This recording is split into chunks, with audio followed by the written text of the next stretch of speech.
ክርስቶስ የትንሣኤውን በዓል ሰንበት አላረገውም። ሰንበትን ነው ማለት ሰንበት ያደረገው ሰንበትን ትንሣኤው ነው ራሱ። ማለት ምን ማለት ነው? ቅድም ስነግርሽ 7ኛ ቀን ሰንበት መቼ ነው ብዬ ነበር። ቅዳሜ ነው አይደል? የእሁድ አህደ ማለት ጀመረ ማለት ነው። እሁድ የመጀመሪያው ቀን ነው እና የስራ ቀን ነው የነበረው። በሳምንቱ የመጀመሪያ ቀን ነው ራሱ የሚለው። ስለዚህ እሁድ በብሉይ ኪዳን የስራ ቀን መጀመሪያ የነበረ ነው። የስነ ፍጥረትን መጀመሪያ ቀን የነበረ ነው። እሁድን ሰንበት ያሰኛት ከነስሟ ሰንበተ ክርስቲያን ነው የምትባለው። ራሱ የክርስቲያኖች ሰንበት ነው የምትባለው።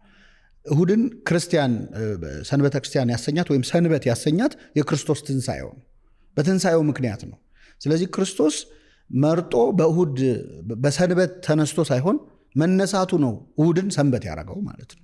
በዚህ ምክንያት ሰንበተ ክርስቲያን ብለን የተጠራችው ራሱ ቅዱስ ያሬድ በተለይ በብዙ ዜማዎቹ ላይ ደጋግሞ የተናገረው ይህችን ቀን ትንሣኤ ክርስቶስ እንዴት ለሰንበትነት እንዳበቃት እንዳከበራት ነው። የመጀመሪያዎቹ የቤተክርስቲያን አባቶች እነ ቅዱስ አግናጤዎስ ዘአንጾኪያ የሚባሉ አባቶች፣ እነ ዮስጦስ ሰማዕት፣ ጀስቲን ዘማርቲር የሚባለው እነዚህ አባቶች የጌታ ቀን የምትባለዋ ይህች እሁድ ቀን እንደሆነች ተናግረዋል።